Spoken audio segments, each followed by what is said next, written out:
All right, gotcha. We'll do ours.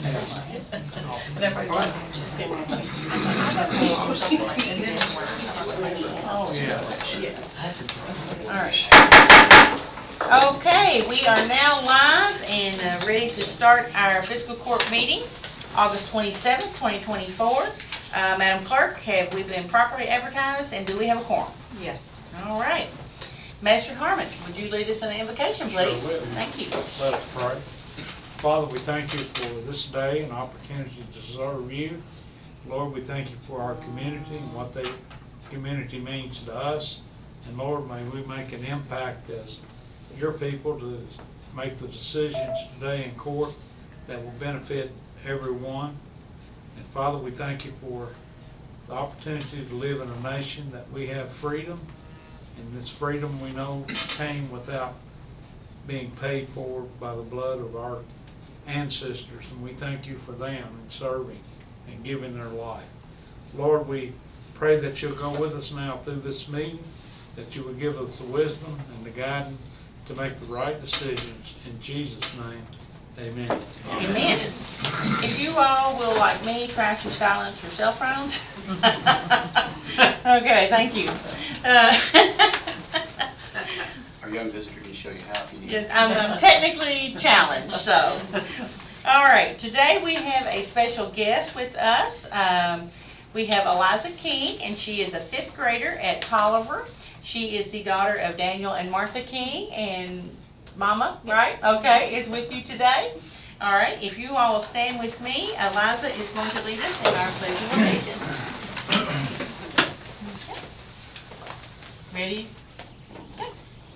I pledge allegiance to the flag of the United States of America and to the republic for which it stands, one nation, under God, indivisible, with liberty and justice for all.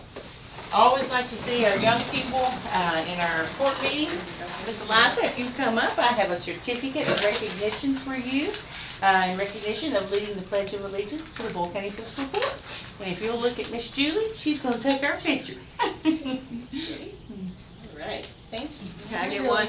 Yeah, sure. Going back up just a little bit. There we go. Thank you. All right. Thank you so much. Thanks for being here. Have a good day at school. Point of order, Judge, since our group here might not know when we have someone absent, they can vote if they've checked in. Yes, Magistrate Gay is with us today via teleconference, and it's been properly advertised that he will be joining us that way, so he does have voting authority. Yes. Thank you, Magistrate. All right, Shannon? You have minutes. We don't have any minutes today. I was out last week and I haven't had an opportunity to look at the minutes, so we'll present them at the next meeting. Okay. I don't have any budget transfers today. I just have 2 cash transfers. I'd like to transfer $100,000 from the general fund to EMS and $5,000 from the general fund to the fleet. Okay, do you have a motion for the cash transfers? I make a motion. I'll second. Okay, I have a motion by Magistrate Bodner and a second by Magistrate Sleeper. Is there any discussion? All those in favor of the motion signify by saying aye. Aye. Any opposed, nay? Motion carries. Thank you, ma'am. And now we have our bills. Miss Elena? Good morning. Good morning. So the bill packet totaled $83,297.55. We're going to be paying back a overpayment from occupational tax to AMREV for $2,680.56. We're also going to be paying Fiscal Soft, which is our new financial software. By the way, it's really great. We really like it. $65,000 for that. A rec sale bill for $287.80. And then last time when we approved to get fleet maintenance, their vehicle, we forgot to approve the clerk fees that go along with that, and that's $15 for title and transfer. So we're going to be paying that as well. Okay. So, and in your bill packet, there was a mistake. One purchase order got pulled through twice, and the total of the mistake was $1,446.50. $45.21. So when you take all the bills, less the mistake, you get a grand total of $149,835.70. Okay, is there a motion to approve the bills? Motion. Master Harmon, is your second? Second. Master Cullen, any discussion on the bills? Seeing none, all those in favor signify by saying aye. Aye. Any opposed, nay?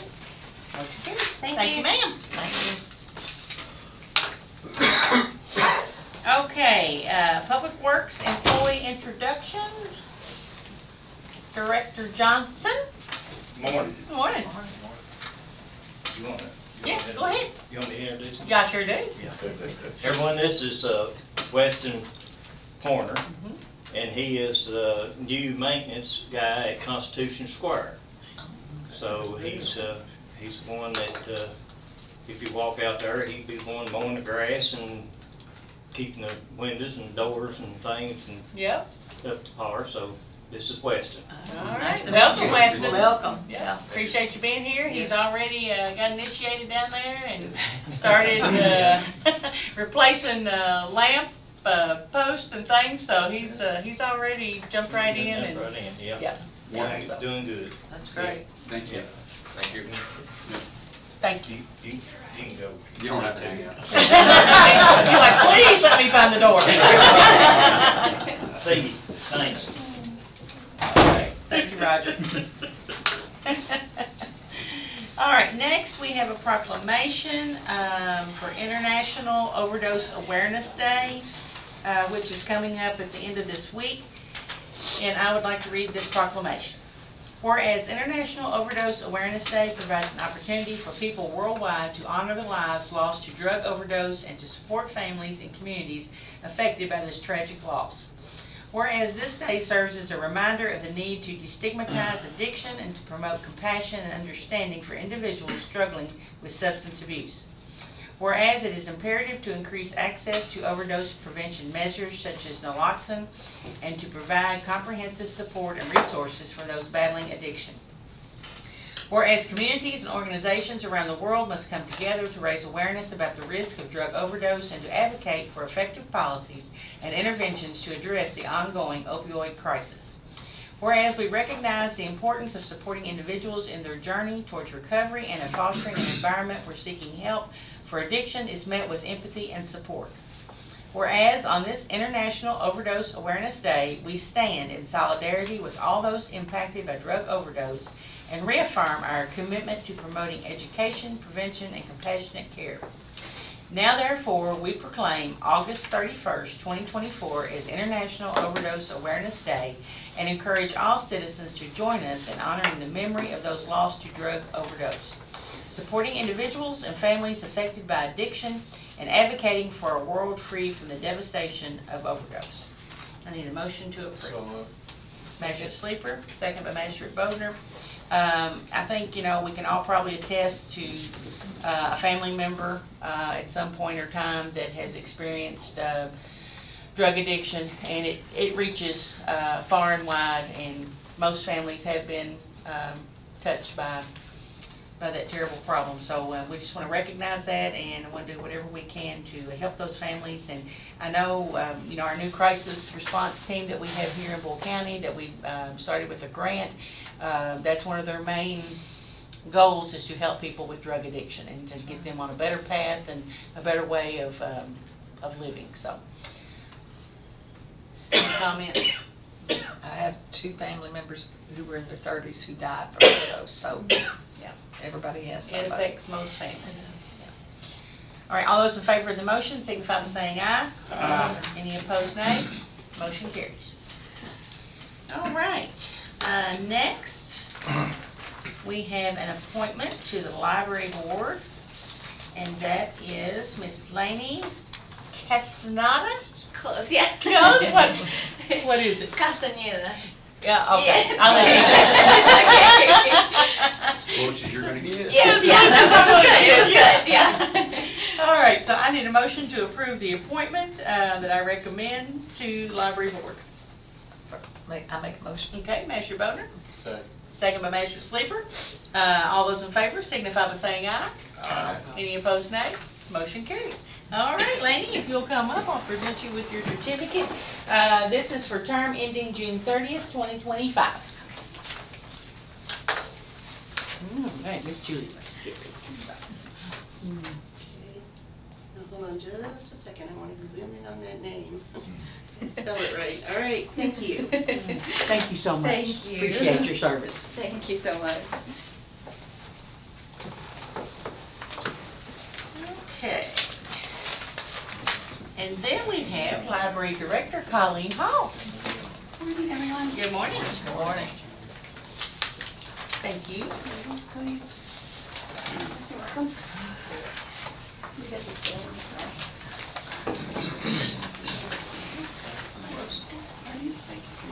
Oh, you're right. I'm gonna wait for Mr. Gay, I'm putting yours here for you later. We'll save it for you, Jamie. You got homework. Yeah. Okay, good morning, everyone. Good morning. Good morning. I'm here to present you with the written notification of the tax rates that were passed by the Boyle County Library District Board of Trustees on August 16th, 2024. They voted to take the real property rate of 7.2%, the personal property rate of 8.06%. Both of those are the compensating rates. And the motor vehicle rate of 3.5%, which is a fixed rate. Okay. Do we have a motion to approve the library tax rates? Yes, I'll make a motion. Magistrate Bodner, is there a second? Second. Second by Magistrate Harmon. Is there any discussion? Are these rates the same as last year? Or No, they ma'am, they're changed? lower. Okay, lower? Mhm. Okay. Yes. Not related to the rate, Yes. Yes. Judge, not related to the rate, but are the 104 folks physically walking in, or is that online and walking in? No, those are people who physically came to the library. It's about 4,800 more than last year. You're going to present that in a minute, right? You I can go will over the highlights. if you wish. Okay. Mhm. I will if you wish. Okay, let's get a vote on the motion. All those in favor of the rates presented by Colleen, signify by saying aye. Aye. Any opposed, nay? Motion carries. Okay. Okay, yeah, I'd be happy to talk about the library for a minute. I made this, it was a little hard to pick what to put on here because it's like a haiku of the year. But some of the things that I thought were important, emphasizing community engagement and use of the library. So thank you for bringing that up, Magistrate Ellis. That is an increase, quite a significant increase in foot traffic since last year, and we're really happy about that. The outreach department has just been going great guns all year, and they average the figures in their square are monthly average, a usual amount, so not a yearly total, but they've been averaging about 34 bookmobile stops, 20 facility visits, and that includes daycares and senior facilities, and like adult day care facilities, all different kinds. And then they average serving about 773 people, and that includes like deliveries to individual homes along with the facility visits and so forth. And then they're circulating almost 1,000 things a month just in their department. In programs for the library, we had it's actually down just a little bit, or excuse me, up just a little bit from last year. We had 355 last year, 444 this year. But the attendance is a lot higher. We had 11,761 last year, and this year it was 17,500. And I'm not even sure we counted all the people who were at the kickoff, for example, which is just sort of a free-for-all festival, and it's hard to count. We only get to count the people who come in the door, and then we sort of made a little estimate of who else was there. So anyway, a lot of people using the library. Programs in the community, so the first number are programs, the ones I just spoke about, are ones that we do in the library. And then the programs in the community are the ones we are doing out and about. And so you can see there were quite a large number of those as well, and the attendance for those is up. Last year it was around 8,700. So wow. They're doing a great job. The staff are just working really hard. And then you already know, due to our partnership, that the library won the Mellon Grant, and so thank you again for your partnership. We are looking forward to kicking off being in Grayson's Tavern on Constitution Square Festival Day. So they're working really hard to have it open on that day, so please come by if you can. They hope to at least have a preliminary setup of the equipment and stuff that they will have. It won't be the full-blown thing, but it'll be something people can come and see. Right. And then, I don't know if you are familiar with Sweet Reads. It is a program that we have on the Bookmobile where we have books that are not barcoded, which have been donated or bought with grant money, and they circulate to people without a library card. And the point of that program is to get people comfortable with borrowing books so that they will eventually get a library card and use the full library. And it's worked really well. So we're very happy about that. And it allows parents who may be concerned about the financial aspects of borrowing a book and not being able to return it, or if it gets damaged or something, it allows them to do so without any fear or anxiety. And then we just have our total circulation. Last year, the total circulation was 219,993, so almost 220, and it's 261 this year. So it went up, and that is both physical and electronic, that circulation number. And then our summer reading program, you can see it was very well engaged, people really engaged with it. The thing that I am most proud of is the 80% completion rate, because the national average is 1/3. Like if you get 1/3, you're just doing great, you're like really happy, but we have this really high completion rate, which is, honestly, I wish I could explain it, I don't know why, but I'm really happy that we do. And then we had 534 community meetings held at the library in the different meeting spaces that we have. So I just wanted to share this with you as an example of the way that the library and the community are working together, and thank you for your support. Well, we appreciate the update, and do you want to introduce your board members that you Oh have? yeah, I'd be happy to. Sorry guys. Well, you know Lainey, she just came. And this is Julie Clay, she is the president of the district board, and this is Lonnie Harp, and he is the president of the private board. So. And I wanted to mention that I've been meeting with Mayor Douglas and with the library. We've been setting up some programs that we are really encouraged. They're going to take us.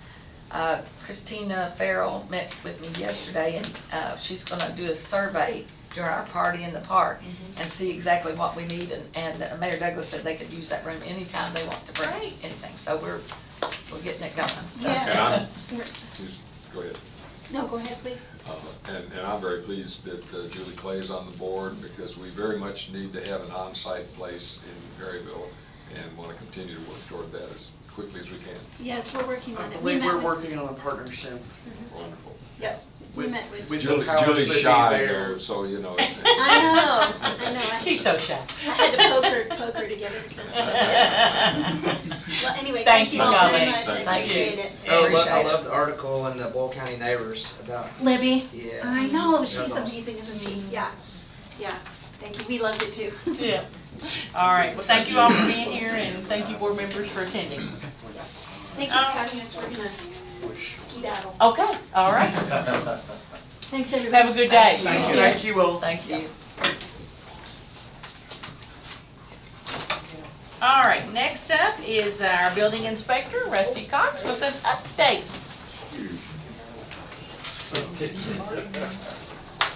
Good morning, good Good morning. Good morning, Jamie. I didn't want to feel left out there.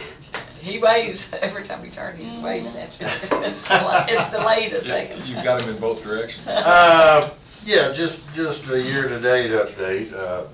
We're kind of going past that last quarter or whatever, but building right now is very healthy. We've done 130 permits so far, 90 in the county and 40 in the city, which Wow.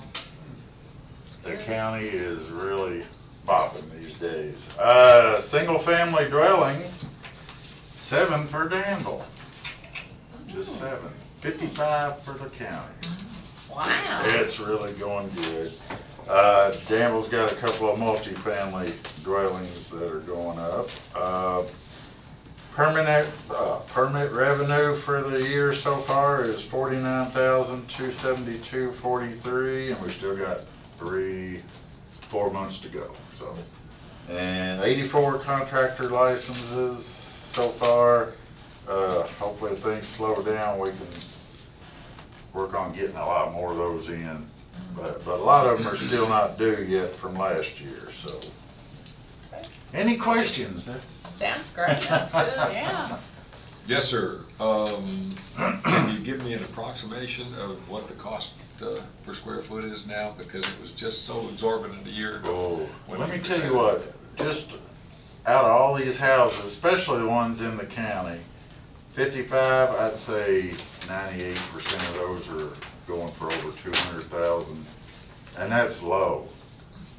It's really just taken off. A lot of these houses are going for over 300,000. And doesn't look like it's cooling off, because we've got 2 more neighborhoods that are probably subdivisions that are going to be starting pretty soon, and then they're already submitting plans for a next section of Shelby Green. So, A bellwether cost, to my way of thinking, because I told you once that I paid $30 a yard for concrete. And the last time you and I talked about a year ago, it was $175. Is it still that? it's pretty high. I remember back before all this craziness hit, building costs were about $120 a square foot. So we're probably close to double that with everything. But Where's the new subdivisions going? I'm sorry. Where's the new subdivisions going? Old Houstonville Road on Tommy McGurr's old farm. Okay. I'm not sure. I know that's gone through. I think Jody Sharp's got one going on in town that will be starting. And then you've got that Knobview Trace, Okay. which still has a whole lot of places. So we got and they're going to start building pretty soon. Okay. Anything else new coming that we need to be aware of? Nothing I know. I tried. I know. Hey, if I knew, I'd tell you. I know you would. All right, thank you. Danville needs a little shot in the arm, I think, but county-wise, you know, houses going up, you couldn't ask for anything more than what you're getting. So. Great. Most spec or most sold for their?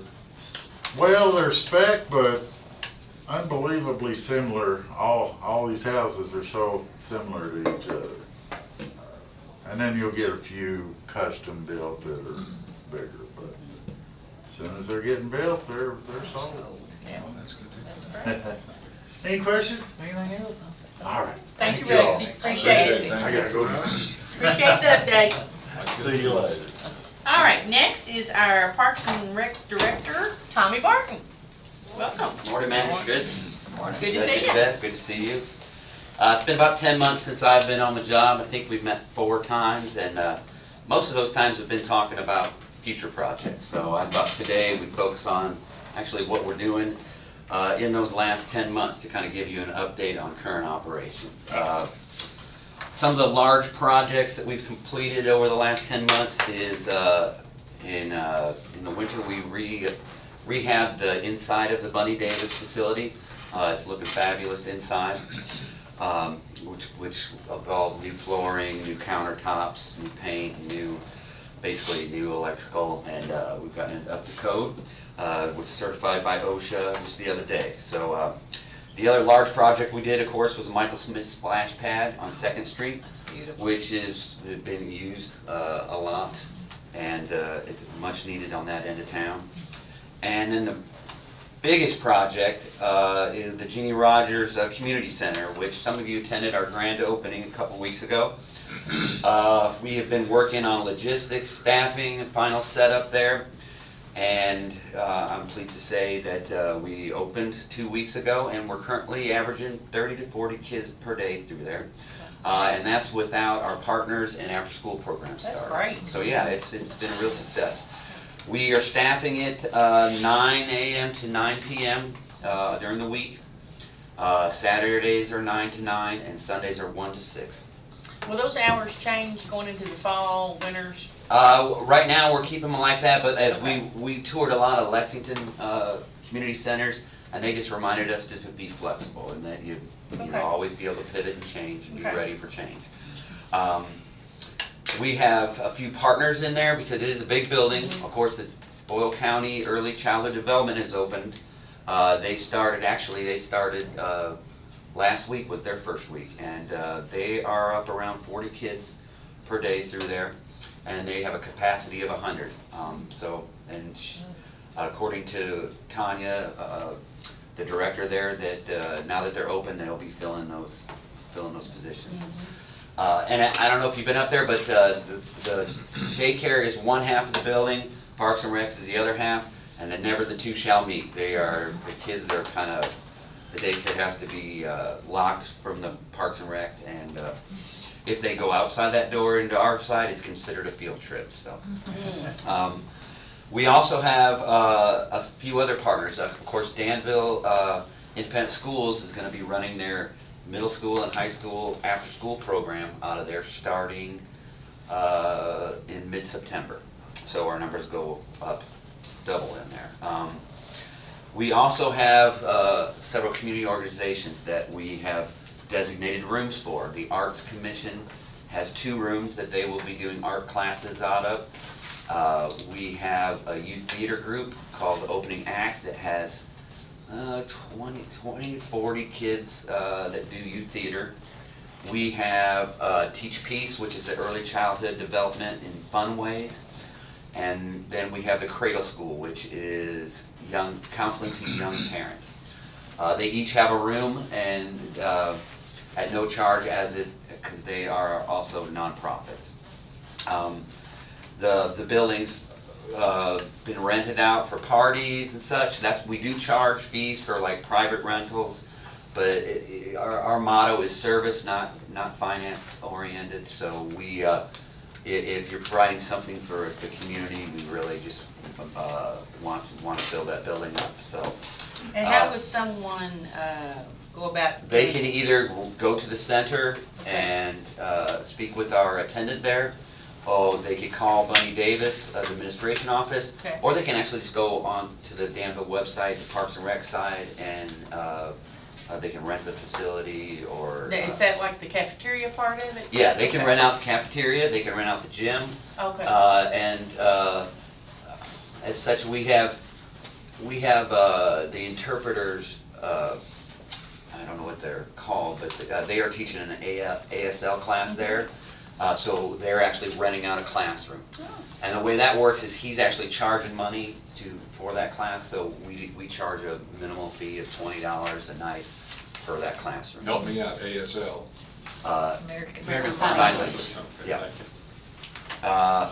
We also have 3 rooms that are 3 classrooms that are designated Parks and Rec. One of them is your traditional aerobics room, dance room, which we were just talking about, a clogging class that somebody would like to put on there. We have 4 nights of dance there starting up next week. So we just see the numbers going up bigger. We just began interviews for a full-time Jeannie Rogers coordinator position that we hope to have in place within the next 2 weeks.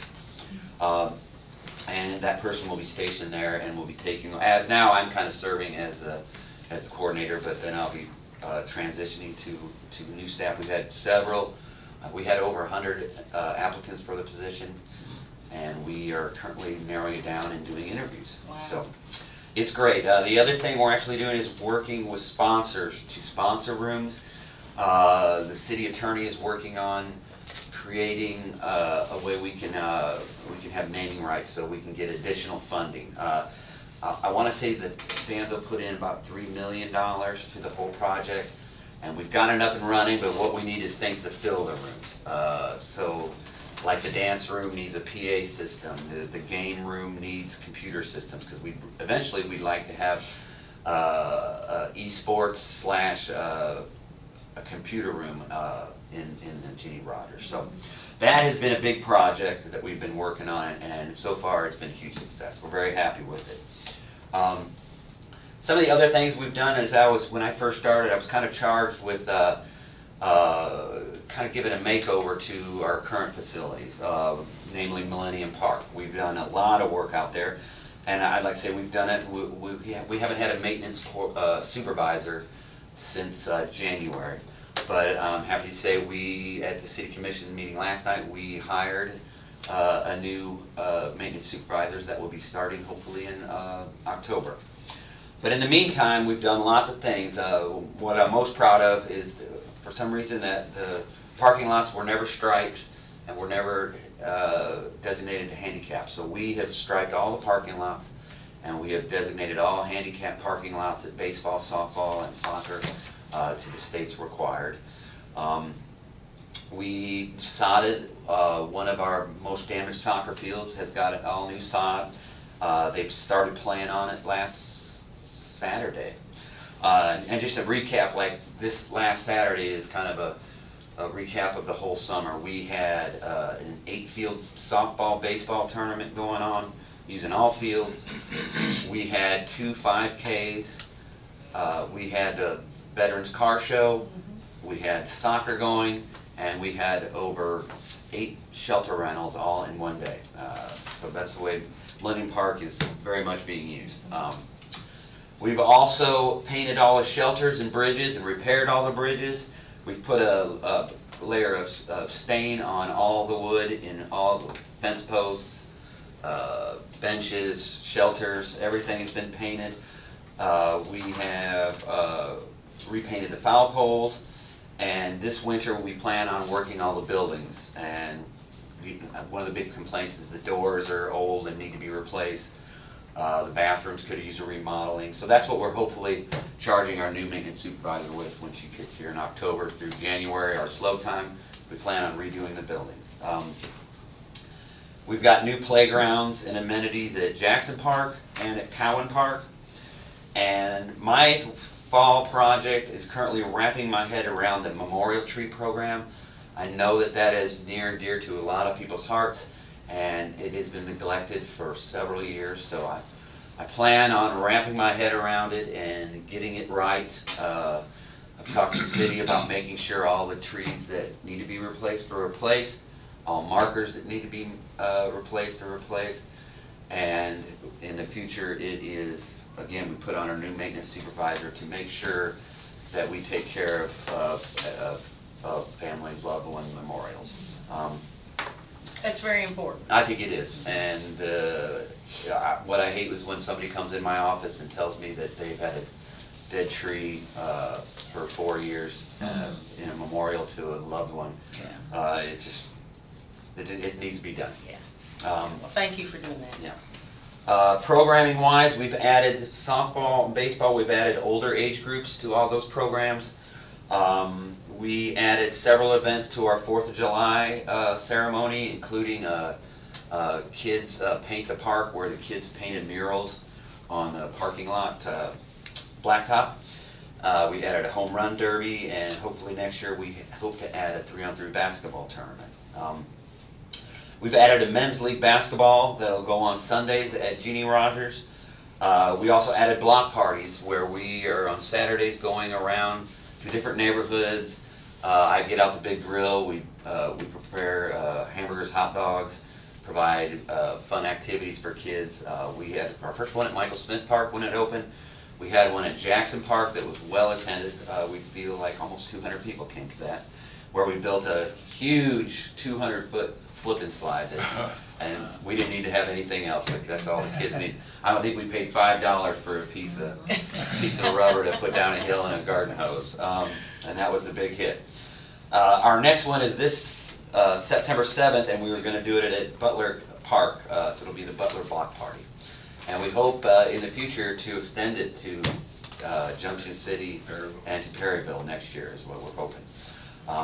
We're kind of just getting our feet wet doing it, and we want to expand that program. So everything's free, even the food's free for anybody that attends.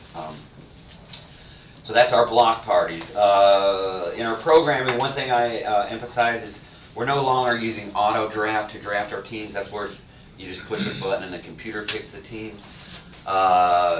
We went to a more traditional, where we're actually, for baseball, basketball, softball, we're having a skills assessment that all the kids come to, and the coaches observe the kids doing drills and skills, and then we feel they're more informed, and then the coaches go ahead and do a draft, and we hope to keep the teams more even and divide out.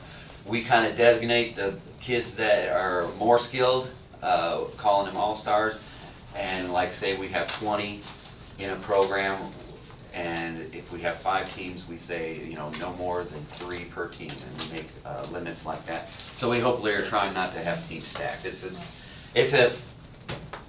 I've had 3 different parks I've run. It's a hard thing to keep those teams fair, and somehow one guy always gets something. That's for Little League? That's for Little League, that's for basketball, softball, any kind of big athletic program. So kids can't really pick their coach anymore? That's right. Okay. Well, yeah, we limit it that the coach can only have 1 assistant coach, and they get that kid, and then but all other kids are drafted. And that's the way it was for years Yeah. and years. My husband was a coach, so Yeah. he went in and they had their draft. you know. It makes it tougher, but he covers your bases. Yes. Um, Yeah, see, when my kids were little, they could pick their coach and, all their buddies, and they were all on the same team. And then they keep that team probably every year. Yeah, Yeah. yeah. We try not to do that because so there's that one team that everybody gets. That's good. So we've also created a uniform facility use agreement policy that we use with all our partners. So now it's designated that soccer, the BISA group pays the same as Cal Ripken pays. So it's all above board the school. When they use our facilities, they have an agreement. We have agreement with them also. And I've worked to really build our partnerships with BISA, Cal Ripken, Boyle, Danville, school districts, and the Kentucky School for the Deaf. We stay in contact and work that. Our other next big event coming up, we have our dog swim, which ends the summer season for Bunny Davis Pool. That is also on September 7th. And the 2 other things I had. What'd you call that? It's called the dog swim. That's where you can bring your dogs to the Bunny Davis Pool, and we let them for the one last day. Let the dogs have a chance. And that dog here finds all the leaks and patches it. And patches all the leaks, hopefully, that's what it does. Smart idea.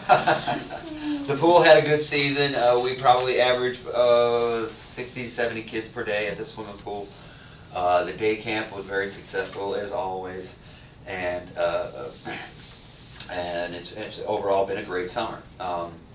The 2 other subjects I wanted to bring up to you guys as partners with the Danville is the pickleball feasibility study.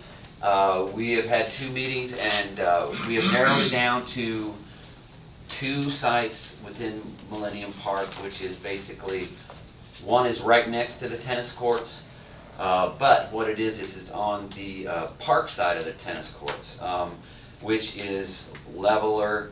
It's above, right? It's above it. It's soil, not rock. That's the big thing about going on the other side. If you notice they had a lot of problems with that tennis court. There was a lot of rock. There was a lot of earthwork. So they've designated that area for 12 pickleballs courts. 4 of them are covered. I believe they're trying to do it in 2 phases, with the bathroom being added in the 2nd phase. There's also parking next to it, so there's already additional parking there, so that wouldn't be needed. The other area is what I guess you call it that where the basketball courts are, and basically between the basketball courts and the skate park is the other area that we designated. Again, it's flat, it's dirt. It could incorporate that whole area.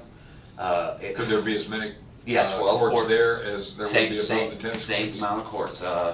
And what I like about there, which I don't have a preference on either one. What I do like about there is that kind of area has always kind of been hodgepodge. It'd be nice to kind of make that all uniform as one court.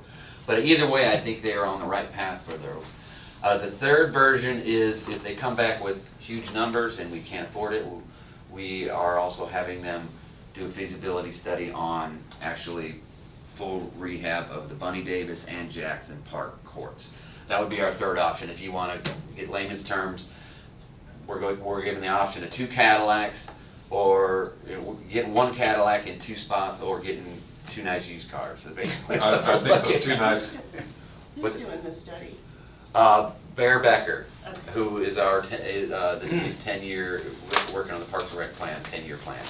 Are you talking on the park side by the tennis courts where the current soccer field is now? Yes, but there's enough room that it wouldn't affect that tennis courts. It's actually the way they don't have a design yet. They just kind of implanted lines on the map.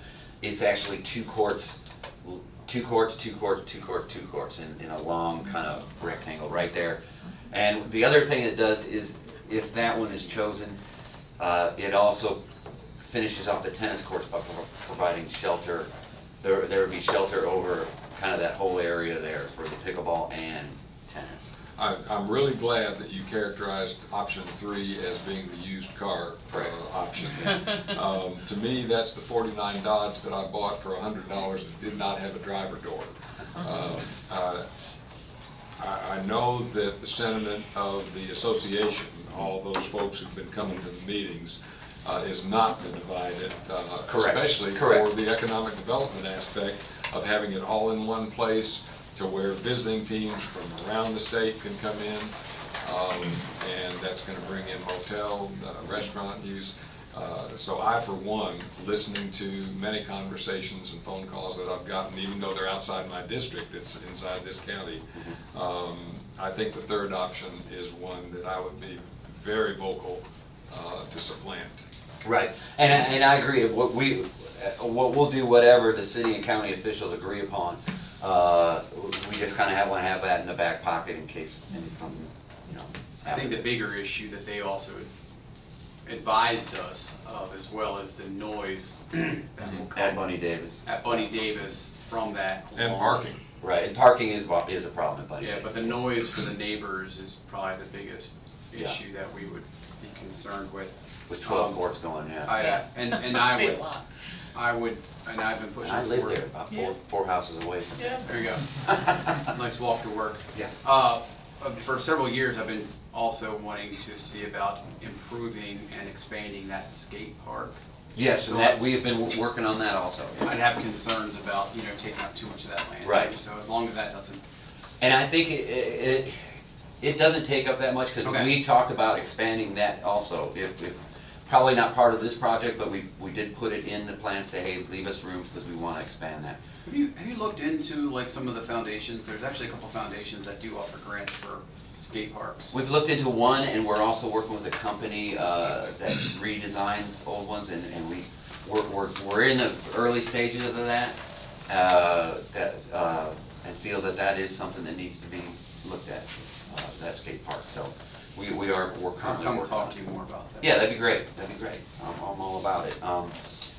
The other big project that we've all been discussing in our meetings is the Bunny Davis pool rehab, which we are currently doing a study on with the same company, Bearbacker.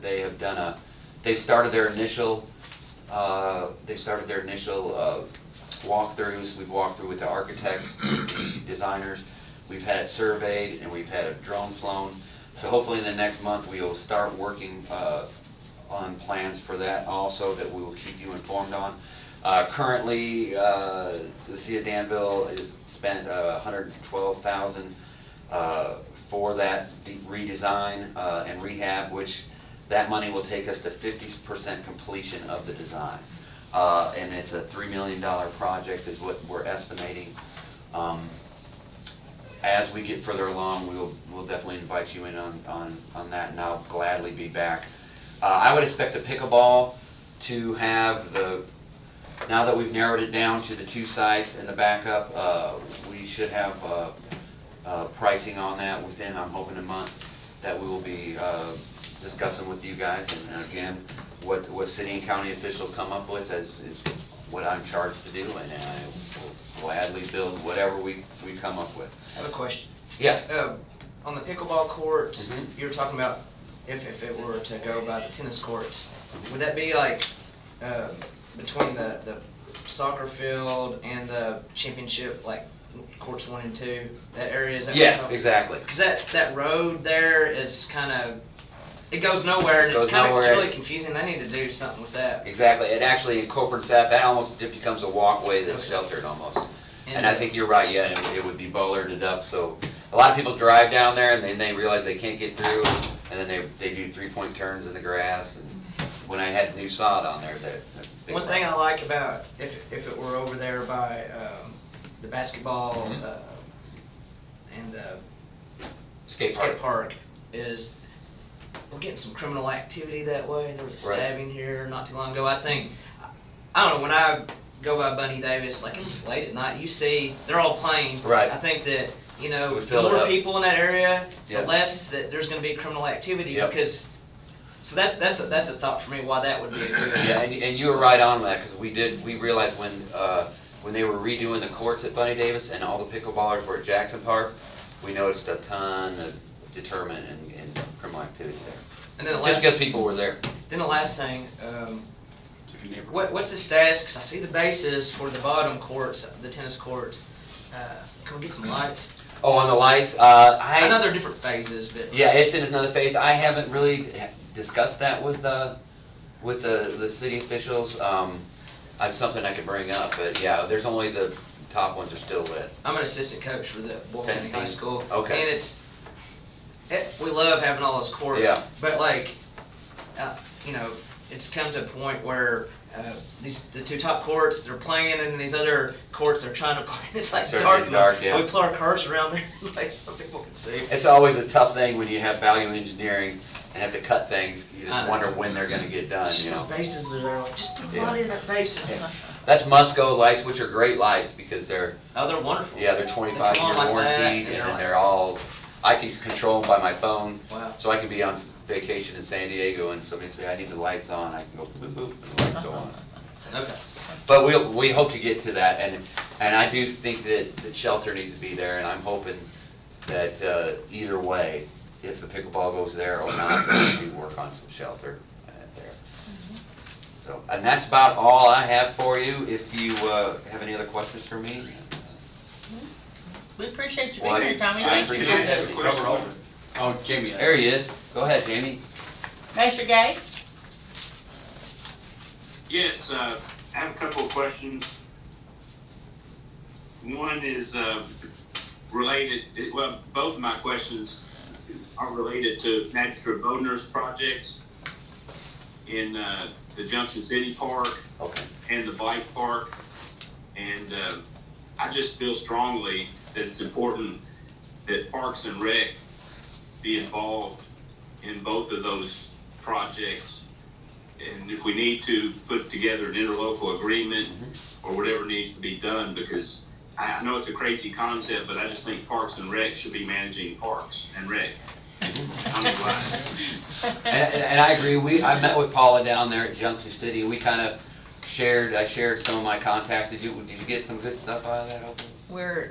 It's been a slow process because Yeah. of the school system being involved, but they're working with us, and once we get this BG1 filled out, Right. then we've got money to do some things, but we can't do them yet. Yeah, So, and in my discussions with the other city officials, that is definitely on the table, that we definitely want to be a part of Junction City's park rehab. And the bike park, you're talking about Allen Springs? yes, and you Yes, get- so that is all on the table yes, also. That's yeah. all, yeah. Yeah, we're very much so, very much so. The bike park it's 50% owned by city county, so. And whenever I'm given the charge to get there, go ahead, I will be all over it. We're working Absolutely. towards it. Yeah. It's been a really slow process, and Yeah. I've learned that is everything in its time, but it's gonna be done, Yeah. so.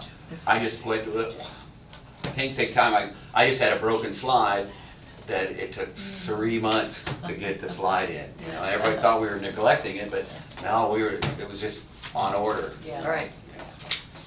But it's replaced now, so that's the other thing. We did replace that slide in Millennium Park. That was, Good deal. I saw that on Facebook. yeah. If you don't have any other questions, I got a new roof going on at Jeannie Rogers. All I'm right, gonna anybody duck got out. anything else? I appreciate you guys. Tommy, we appreciate you, and thank you for coming and giving us such a detailed report. No problem, Appreciate thank that. you. We'll Yeah, see you thank soon. you. Have a good day. You too. Okay, next is Recycling Director, Angie Muncy. Good morning. Good morning. Morning, Jamie. Jamie Wade. Yeah, there you go. All right, the only thing I have, well, first of all, our household hazardous waste event was record-breaking. I think I did break, we spent more money than what we had, I'm pretty sure of it. We'll know when we get to bill. We had about 650 vehicles. That's awesome. And paint was the thing again, so you know, we had the 11 tons a couple years ago. I'll be curious to see if we break that record. but it stayed busy. We had an excellent host for a little while. But I found a new job for her next year. Yeah, oh, okay, I found a good, new job. She good. is our new hostess with the mostest. So it went, like I said, it I got to went pass great. out the thank you gifts. So hopefully within the next month, I'll be able to come back and give all the totals and probably have to beg the state for forgiveness and all that other good stuff. But anywho, what you have is our yearly agreement for the litter abatement program grant. And usually it's roughly between 30 and 32,000. We get that in December, so. Form's the same as last year, right? Pardon? The form is the same as last Oh, year. yeah, nothing's changed. Everything's the same. It's just get the money and then we do with it what we're supposed to do with it. Okay, do we have a motion to approve Miss Angie applying for the litter abatement grant? So moved. Magistrate Sleeper, second by Magistrate Cullen. Any discussion on the grant? All those in favor, signify by saying aye. Aye. Any opposed, nay? Motion carries. Okay, I didn't know if that was the one I was supposed to Well, sign. you can give that one to Katina and you Okay. can sign another one. Let me Angie, go that one. Yes, ma'am. I'll contact you later today. I'll Okay. send you a text or call. Okay. May just call you. I'll be here for a while. I'll be here after me. Oh, okay, good. Okay, go in. Thank you very much. Can I bring paint to that tire thing? No. Do And you yes, want to our tell? tire You thing, can paint yes. the tires. Give an update what Yes, that is. update on the tire. Our tire collection event, only tires, will be September 12th, 13th, and 14th, which is a Thursday, Friday, Saturday. We will go 8 to 4:30 on Thursday and Friday, and we will go 8 to 3 on Saturday State garage. at the State Highway Garage On North Stewart's Lane. on North Stewart's Lane. That's the only place we will take them.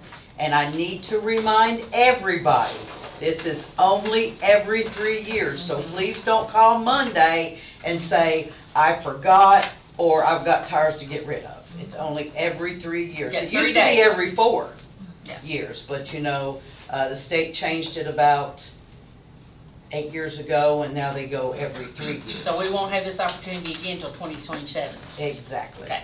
But now, anybody in the state can use it. You don't have to be a Boyle County resident.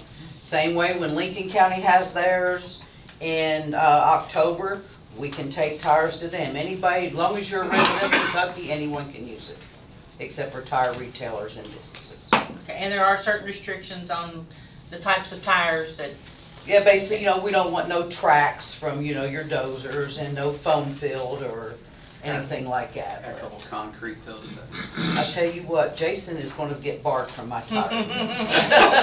Actually, it's the state tire event, so good luck. Still mine. Thank you, ma'am. You're welcome.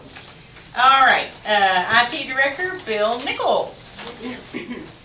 How's everybody this morning? Fantastic. Good, me too. I wanted to come before you all because I would like to start working on a policy to not allow personal equipment on our networks. The basic reasons for that, and we can spell all that out in the policy, is because when somebody brings a personal laptop or a personal computer from home and puts it on our network, I've got no way to protect us. It's just like giving a scammer a key. And that's just something I think is important. If that person needs a computer to do work for the county, then we need to find a way to get them a computer to do work for the county. Another issue we might have, not really an issue, but that a lot of people need to be aware of is if they use their personal emails to do county business and somebody has a question about those emails that they're sending, and the counselor can help me out with this, but that could open up their whole personal account to open records. Exactly. So I would really highly like to refrain people from doing that. On the transverse side of that, you know, I understand that occasionally we have to take care of personal business with our county equipment, and I personally don't have an issue with that as long as it's done in good taste and those sort of things. And I've always asked this question, you confirmed this, that there is no cost to the county of magistrates using this iPad for personal. There's no additional cost. We have a basic set cost that is unlimited data and stuff with those iPads that our cost does not change whether you use it for, forgive me, but Church. use it to watch church or to watch a Netflix movie when you got downtime or stuff like that. It makes no difference in the charge to us whatsoever. Critical Provided in taxpayer the know scope that. of your work. Right. Yeah. But it's obviously designed to do your work and help you facilitate your ability to communicate with people and do things. But one of the things that I think that I really have to do, I've got 2 or 3 people that occasionally use personal equipment on our networks, and I've got to find a way to tactfully say, look, we can't really do that anymore. We need to get you a piece of equipment. And I'm the most naive in the room about this. So that, to me, means 2 things. One, I could have on my personal computer a virus that I could pass on. Absolutely. And 2, if I were unscrupulous, I could be scamming through our system. Yes, sir. So once you hook a computer up to the network, the passwords typically aren't required anymore. If I have to, I can button down the network to where if somebody doesn't put on a computer that I approve, it won't allow them. Yeah. I don't really want to do that because then there's occasions when that becomes an issue. But, that's something that I would like to work on, and maybe I don't see Steve in here. I might work with Steve a little bit on trying to come up with a policy for you all in the next couple of months to go over and review, and then we can go from there. But it's something I definitely think that we need to work on and do. Just make sure that our county attorney Absolutely. gets a copy of that. Oh, absolutely. So I he can would review. fully intend on having his input on that as well, because we need that. Yeah. But you mentioned it being somewhat of a problem to button down the network. I'd say that the flip side of that is I come in and I try it and can't do it. I just call you up and say, can I come on today? And you say yes or no. I'd rather we be, with everything I see every day about scams and violations of confidentiality and everything else that bright people do with computers, I'd rather you would button it down and then have the exception of somebody coming in and say, I can't get in. Bill? I'll take a look at that and see what that would take to make sure that we can try to do that.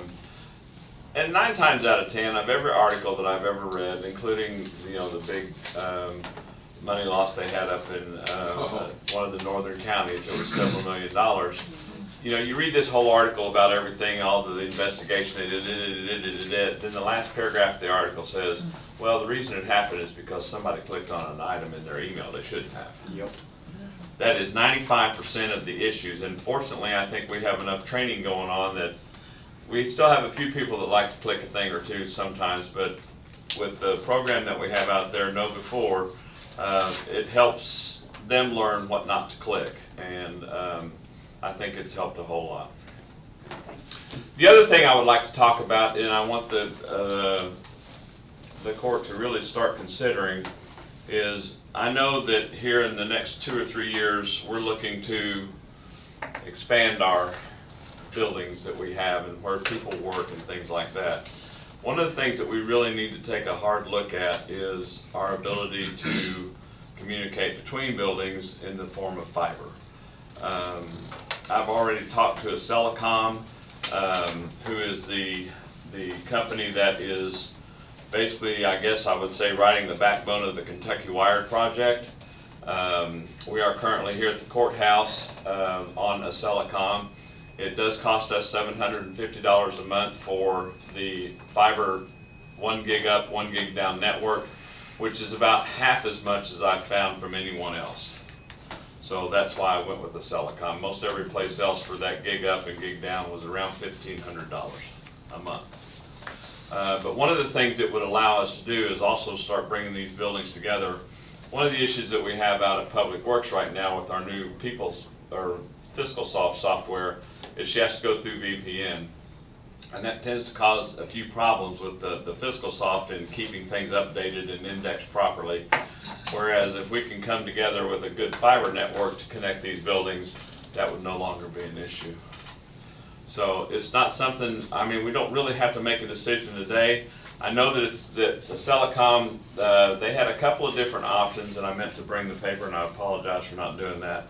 for building the fiber to those locations that we're looking at, that we've looked at out near the jail, and including the jail. And they had one where they could offer each building that we would go to the same $750 that we do here at the courthouse, but that would cost, that we'd have to come up with the $11,000 construction cost. Or they had another option that if we went with I think it was a 4 or 5 year plan at $875 a month, there would be no upfront cost whatsoever.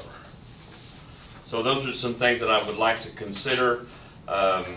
If we really think we're going to do something like this, I'd like to get an approval to move forward with it. Not today, but something that you all can talk about or think about for a month or so, but get something towards the Silicon and say, hey, yes, we're going to do this, because then by the time it would come due, July 1 of 2025, hopefully then we would be very shortly thereafter be on the network.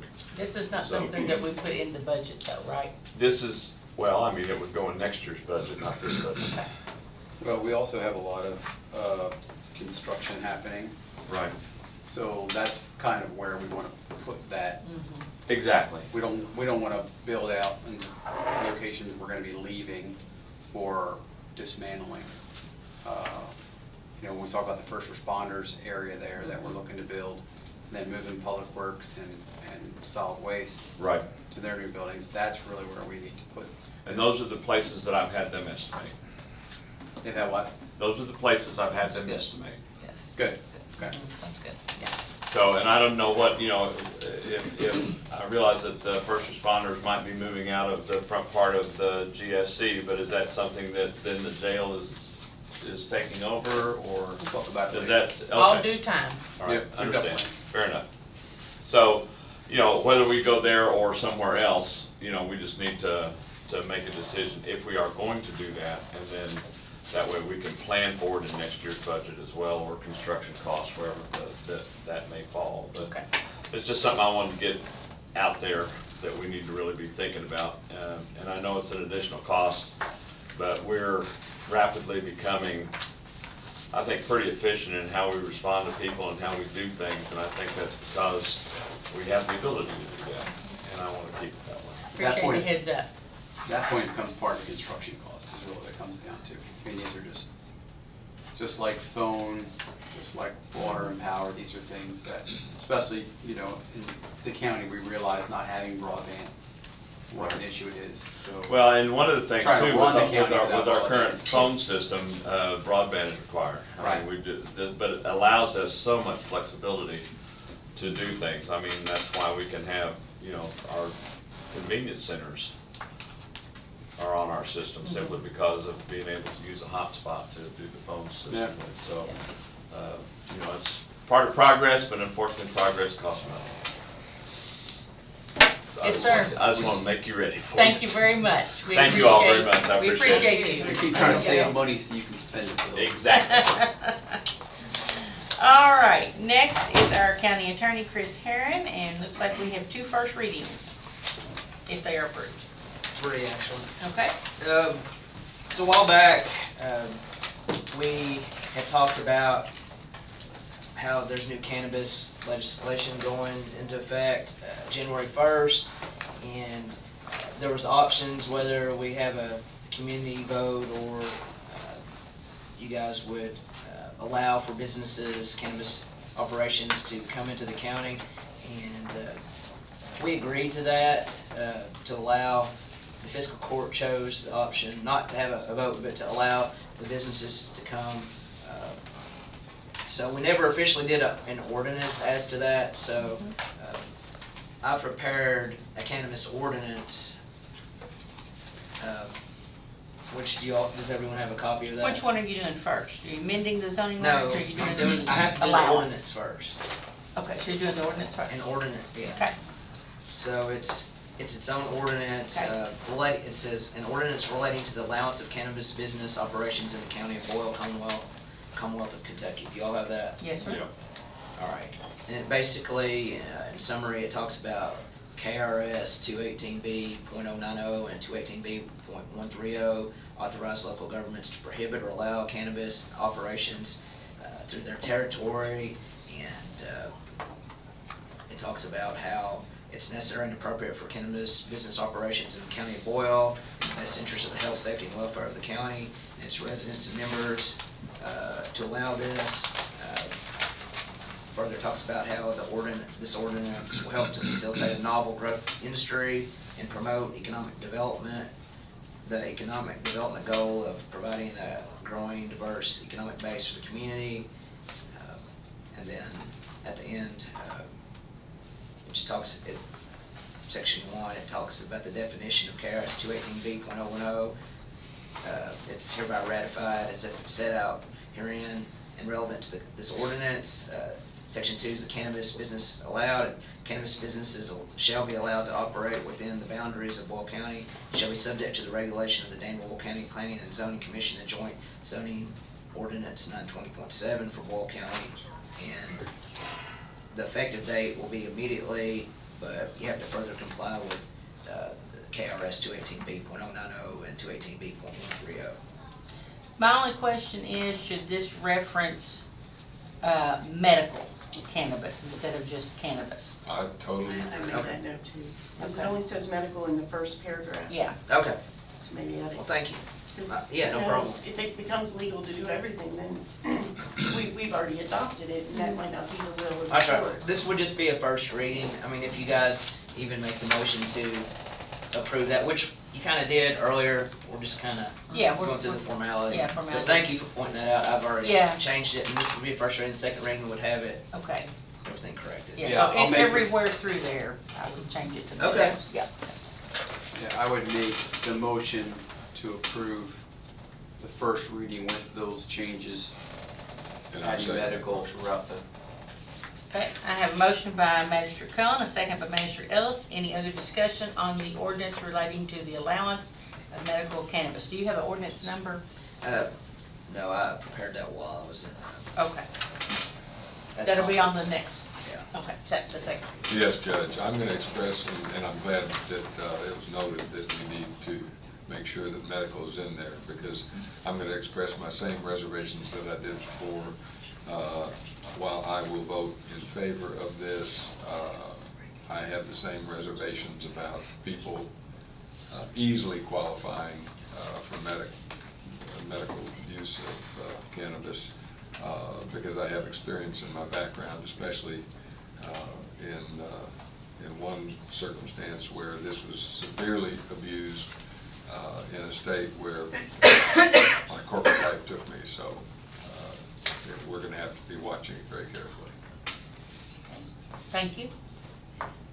Any other comments? Yes. This might, our aide to Representative Comer might help with getting some word back to him. It's important for people to understand that if you carry a medical marijuana card, you may not lawfully purchase a gun. So it's very important that people understand that, because while this is allowed via the state, the federal government still has it as illegal. So it would be wonderful if our federal partners would not disarm lots of citizens because they have an ailment where this can benefit them. Okay. So Thank you. that's something we need to be aware of, that you could be very much a felon by having a medical marijuana card. Okay. Judge, I'd like to go on record. I had absolutely forgotten about that provision, and as an active for years NRA member and supporter of our Constitution and our Second Amendment, this court 5 years ago was the third or fourth in the Commonwealth of Kentucky to support the Second Amendment with a very strong proclamation. And that is an anomaly within state-federal coordination of law that should not exist. Thank you. All right, we have a motion and a second to approve the first reading with changes that have been mentioned. So we are ready to take a vote. All those in favor, signify by saying aye. Aye. Any opposed, no. Motion carries. Thank you, Magistrate Gagnon. Thank you, Magistrate Cullen. Moving on, in anticipation of this going through, which we're almost there, next reading here, 2 weeks or whatever.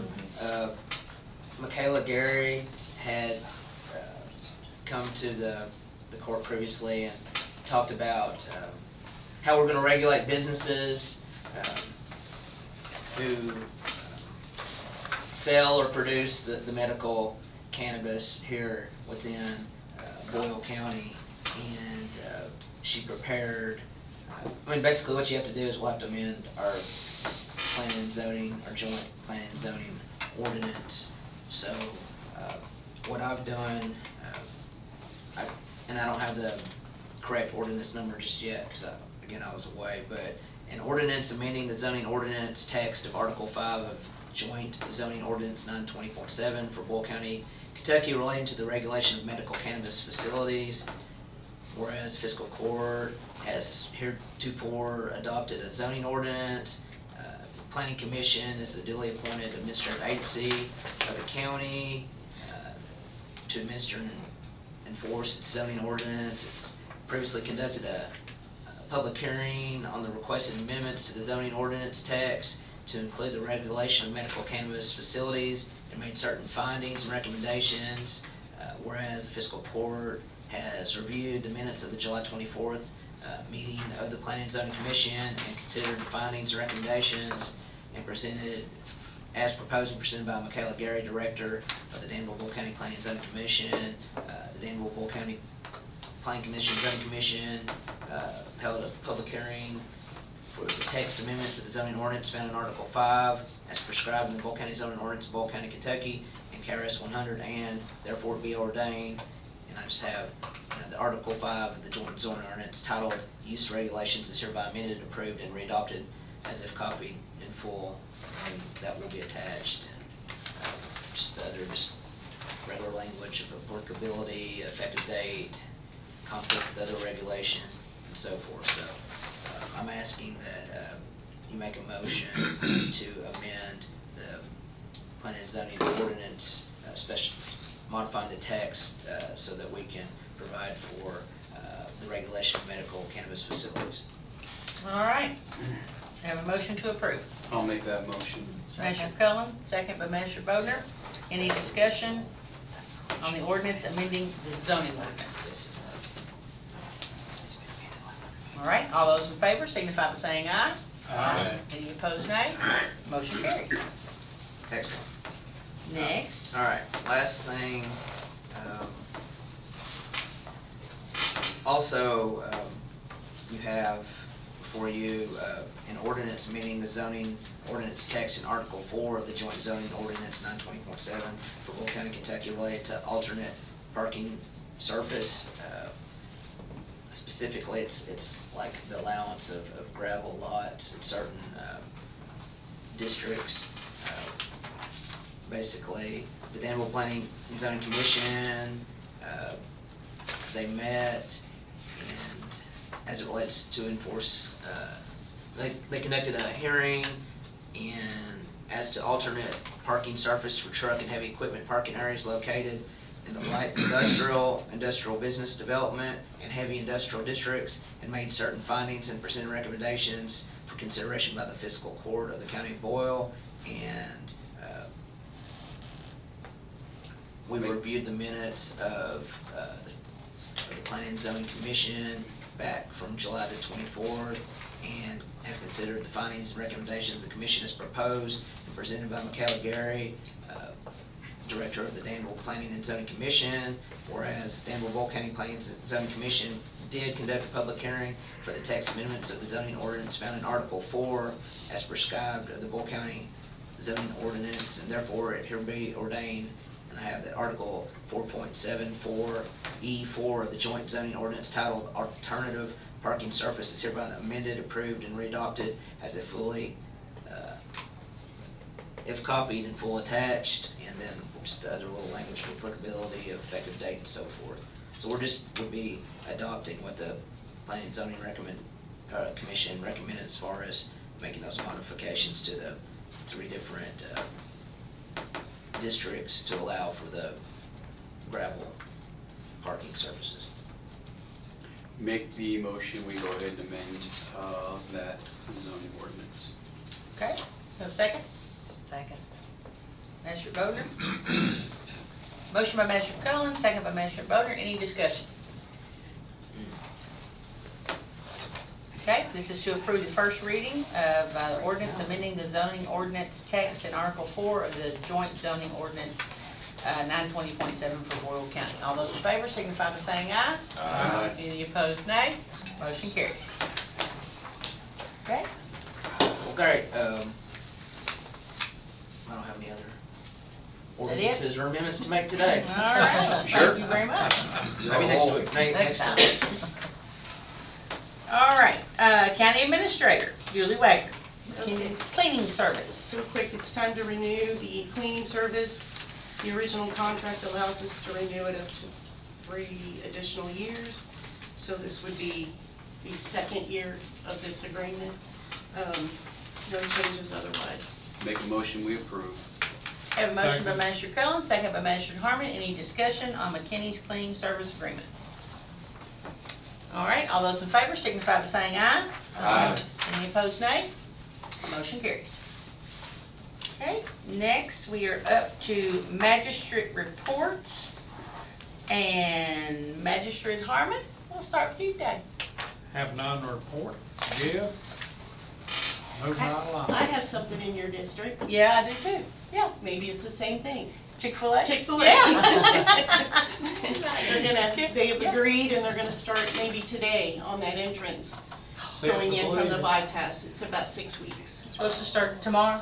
Today or tomorrow? Tomorrow, Yeah, Wednesday. Yeah, City Commission Not announced that bad last for night. 3 months over.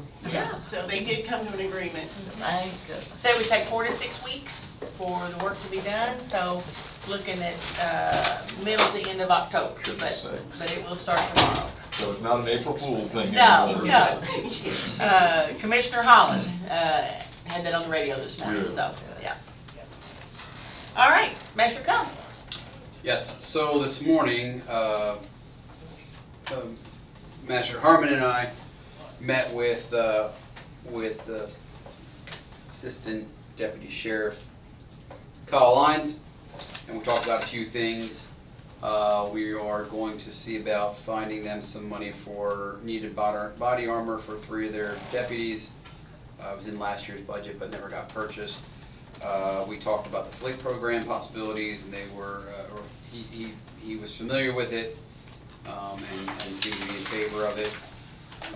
They're going to talk about possibly unloading one of their vehicles, and so we discussed possibly seeing if another department within the county could utilize that vehicle, and I think we've actually found one, if she's nice to me. They said there is a possibility that they are losing an officer, but it will help them kind of shift some things around, and he thinks they're going to be okay. They have some flock cameras that are on order, which is awesome, and to kind of get an idea where they're thinking about placing them. And then lastly, we learned that there's some money out there through the Highway Safety Grant where they can utilize time to help with speed control and writing tickets. That's paid for by the grant, so we're going to research that as well. And so those were the things we discussed this morning, and I'll go ahead and make a motion that we pull those into the record. That's your report? That's my report. Okay. Have a motion by Magistrate Cullen, a second by Magistrate Harmon. Any discussion on the report? Heck of a report. All those in favor say aye. Aye. Any opposed, nay. Motion carries. And what else did I have? We discussed previously about marking vehicles throughout the county, any county vehicles that we have that we insure. That's something we're still working on. I'm sure Julie's got it under that pile somewhere over there.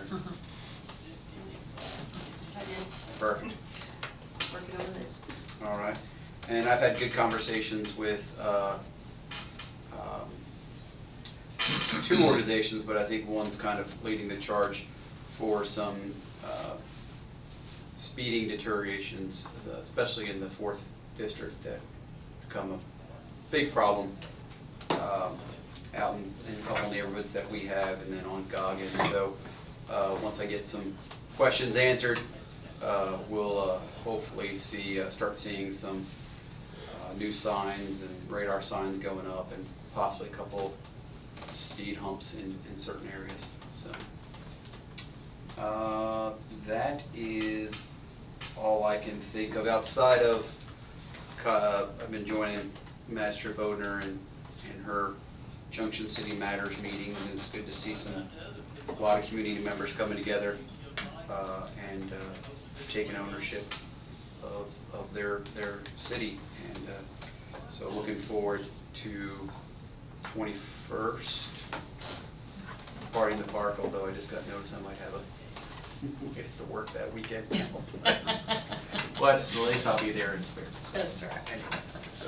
But they're meeting weekly now to get this party going. So if anybody in the surrounding area wants to come out to the meetings, it's open to all.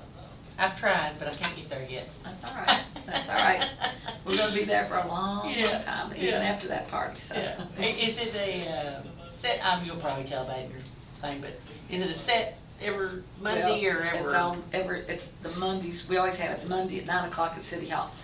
But it's just been like once a month or once every 2 or 3 weeks. But now, since the Party in the Park's really getting close, and we're going to do it every week. I hated to ask them every week, but then you mentioned you need it every week, and I'm like, yeah, I might. So everybody agrees. Okay.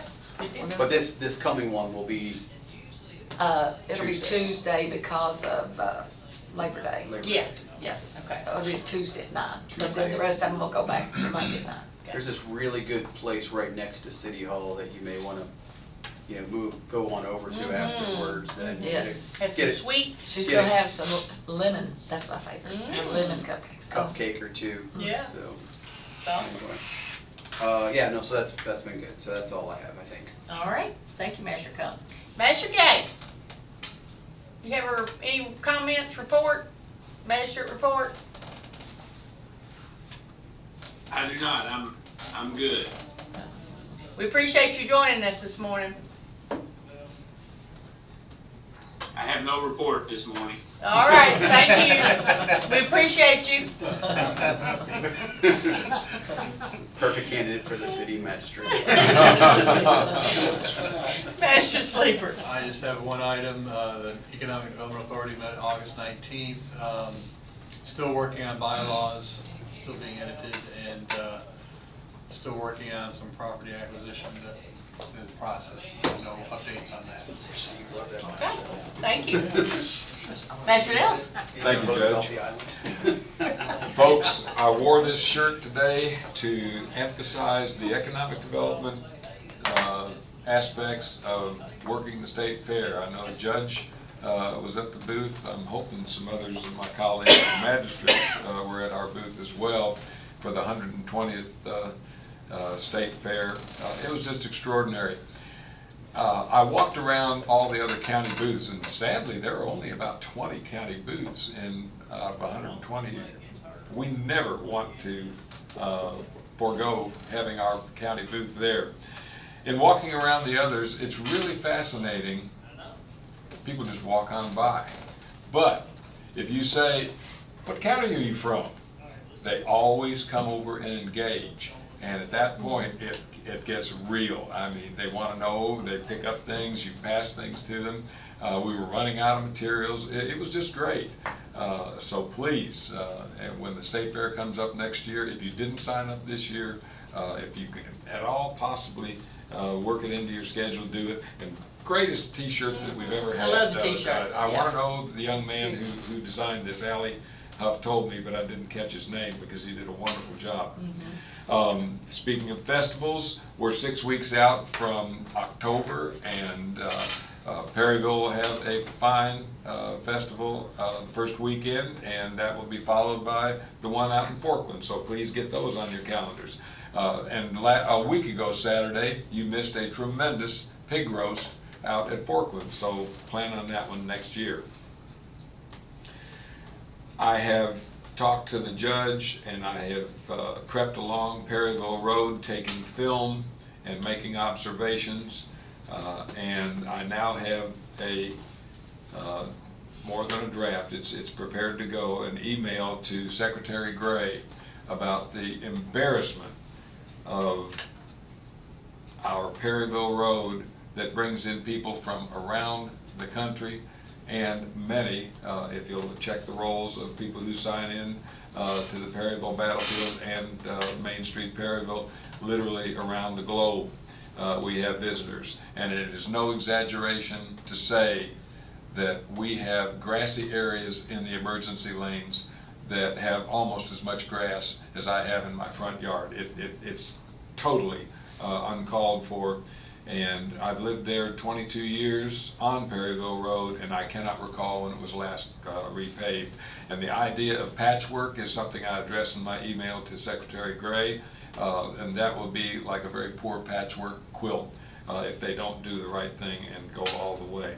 On behalf of my colleague to my left, I attended the Alum Springs discussion about what they're going to do around the distilleries there, and Magistrate Colleen was there with me.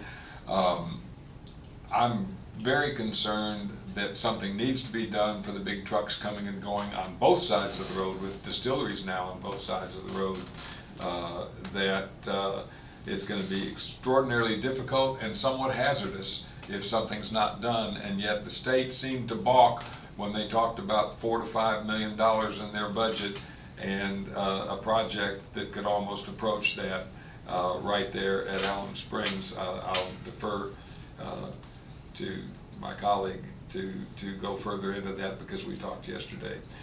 Huge Rebels win, and I'm 13 pleased. million, not 4. It was about 13.5 million for the whole project. I thought he talked about 4 to 5 just for that corner, and not being within their budget at all. But regardless, it's going to be a very difficult thing for the state to come up with the dollars. I was pleased to go to Western Kentucky University to watch our Rebels beat Lexington Catholic or excuse me, Lexington Christian, and seems like a touchdown was saved, but I'll leave that again to Magistrate Bother to go into that. That was wonderful. It was good to see Julie Clay here today, because that's going to be important on our getting a library location actually in Perryville. I've written to the gentleman about net recovery with the blessing of the judge. He's going to be here for our first meeting in September. I've carbon copied both Brent Blevins and Eric Durant on that invitation, and Dr. Durant is already requesting information to come in prior to that, and there will be visuals that we'll see when that happens on September 10th. Judge, thank you for coming to our church. Centenary Little Cherubs was this past week, and once again this charitable entity raised over $60,000 gross dollars. Many of those dollars will go back to local charities, and it's very gratifying, Judge, that you went and worked that. It's all my pleasure. Thank you. I understand that we could have a record Thursday, and I guess our heat shelter, in cooperation with Gathering Place. Gathering Place, might be open. I don't know, but Yeah. we might want to follow up and check that. We're discussing that. The judge and I have talked about what happened at Governor's Local Issues Conference with respect to grants, and with Julie, I'm more than overload with what's going on. Judge, I know of one extraordinary retired gentleman in this community who is a grant writer. One of the admonitions that we got when I went to one of the sessions of the GLIC was, don't make mistakes. And apparently there is a high percentage of grant writing that is lost because of mistakes that are made, and then they can't make the changes within the deadline of the grant. Would you have any objection to me going out into the community and trying to find local people that we might be able to bring in for consideration of helping us with grant writing. Well, I think that would be an opportunity that we can look at, to see, but we have other people within our own realm of employees that are grant writers. So if Julie's, tied up and she just can't get to it, there are other employees that we have that have written grants and can write grants. Julie, you might help me on this, because I think there are some grant writing opportunities where we don't pay a fee. Am I correct? that it would come out of the grant itself? Just depends on what, what it is, if it's state or federal or private. Okay. Tom, I'm on a couple different charities, and we've tried using some of these paid grant writers. They take a portion of it, and we've never really had much success in them. Nobody can really tell your story better than those at the actual helm of it. And sadly, where Julie is just, and everybody in the office is just extremely overworked right now. But I mean, there are others that can do this within. We can also look to Bluegrass Ad. Okay, because it was stunning how many, there was a portion of state grants out there that I was not familiar with, but my goodness, with a $34 trillion debt that we have as a nation, it's amazing how many dollars are out there from the federal government. So I think we ought to do everything we can to pursue them. Absolutely. Once more, I'll re-emphasize the idea that pickleball is here and we need to do all we can. I don't know what we can do within this budget year, but anything we can do to achieve some courts would be great. And I'd like to finally say, Mary Carter, wonderful to have you here. I appreciate the fact that you always show up for our meetings and convey our appreciation to Congressman Comer. Thank you. Thank you. Thank you, Judge. All right, thank you, Mr. Dillon. Mr. Bodner? And Party in the Park. Party in the Park. Junction City, September 21st from 5 to 9. We have some choices of movies. We haven't settled that down. That has to be done today. Inside Out 2, Despicable Me, Garfield, Sweets. Oh, that's another thing, Sweets Pacific. I vote for Garfield. I said we've got a bunch of offerings we can choose from. We've never gone through this, so next year if we do this again, we'll send the choices to the kids at the school and let them make a choice. Not if, but when. When.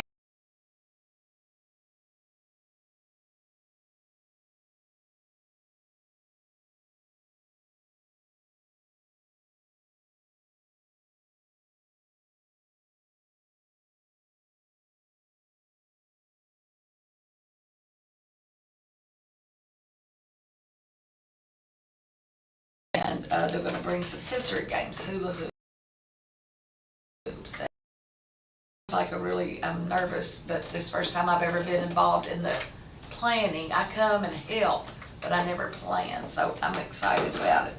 It's just our grassroots effort to meet the people of our community, old people that have been there forever like me, and new people that are just coming in, and get us together and to bring us to become involved in our community and uplift our community.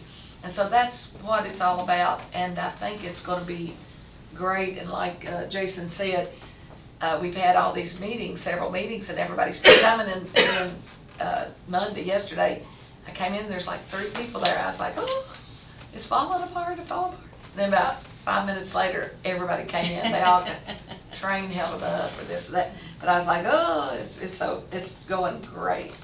Had a trip to Ireland, kissed the Blarney Stone. My husband did not kiss the Blarney. He wants that well known. He did not kiss a rock. Don't ask for sweet iced tea in Ireland. They look at you like you're crazy. Like sweet iced tea. So I learned after the second time that was it. The library has met with Mayor Douglas and I, and they're going to bring some adult services. They're going to get a survey at the Party in the Park to see what they want, what the community wants. And Mayor Douglas has offered the City Hall room anytime for any program, which could include a book club, even crocheting. But I'm real interested in getting the Grayson Tavern group with the history, getting the oral history. And they have a mobile unit they can bring there, and we can get all of our people to tell about the hidden history of Junction City. Yeah, that'd be great. We don't have anything visual to show all the hotels and all the businesses and all, but we've got some pictures and oral stories, and I'm real excited about that.